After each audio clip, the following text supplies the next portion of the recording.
Hello students of class 10th ICSC CBSE HSC Odisha as result ବାହାରିଥିବାରୁ all the best to all the students ତମ ସମସ୍ତଙ୍କର result ନିଶ୍ଚିତ ଭାବରେ ଭଲ ହେବ ଏବଂ ଏହାକୁ ତମେ ଆନନ୍ଦର ସହିତ ସ୍ୱୀକାର କରିବା ସହିତ ମହତ୍ତ୍ୱପୂର୍ଣ୍ଣ ବିଷୟ କ'ଣ ରେଜଲ୍ଟ ବାହାରିଲା ପରେ ତମେ ନିଜର ଜୀବନର ଏକ ମହତ୍ତ୍ୱପୂର୍ଣ୍ଣ ସମୟ ରେ କେତେକ ମହତ୍ତ୍ୱପୂର୍ଣ୍ଣ ନିଷ୍ପତ୍ତି ନେବାରେ ଯେଭଳି ଭୁଲ ହେଇଯିବ ନାହିଁ ଏଥିପ୍ରତି ଧ୍ୟାନ ଦିଅ। ରୋଡ୍ ମ୍ୟାପ୍ ତୁମର ନୂଆରେ ପ୍ରସ୍ତୁତ ହେବ 10th ପାସ୍ ହେଲା ପରେ।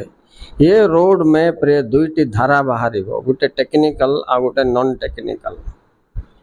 ସୋ ଏ କ୍ୟାରିୟର ଚୁଜ୍ କଲାବେଳେ କିଏ ଆର୍ଟ୍ସ ପଢ଼ିବ, କିଏ କମର୍ସ ପଢ଼ିବ, କିଏ ସାଇନ୍ସ ପଢ଼ିବ, କିଏ ଡିପ୍ଲୋମା ପଢ଼ିବ।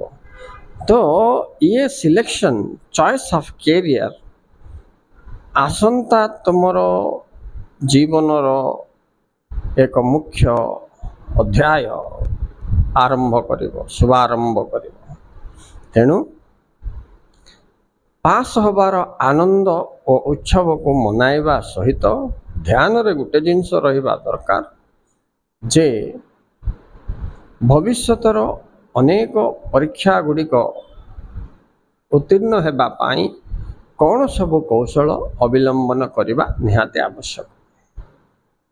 एठी जेभली भूल हुए नहीं, पुणी आमको जीवन रे चलवा को अच्छी हजार हजार किलोमीटर, किंतु प्रथम स्टेप भूल पड़गले लक्ष्य स्थल भूल हो जाए पारे, फिर सबु परिश्रम वृथा हो।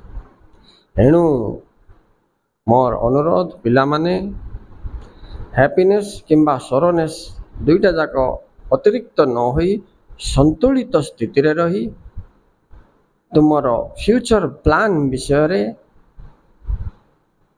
निश्चित भावरे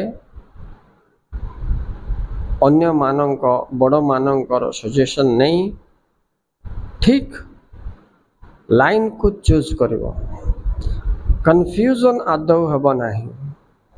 जो माने जो स्ट्रीम रे इंटरेस्टेड अच्छ से स्ट्रीम रो कैरियर लाइन जानिबा सहित से स्ट्रीम रो सब्जेक्ट सिलेक्शन फॉर्म फिलअप कला बेले मन रखिथिबो, सब्जेक्ट सिलेक्शन रे जेमती रंग आसीबोनी, आसिले फिर प्रॉब्लम आसीबो। तेणु फॉर्म फिलअप कला पूर्वरु को सब्जेक्ट मार्क फेचिंग नंबर 1, को सब्जेक्ट इंटरेस्टिंग नंबर 2, को सब्जेक्ट तुम कॉलेज रे वेल टीचिंग होची, को सब्जेक्ट रे बेसी मार्क फेचिंग होची।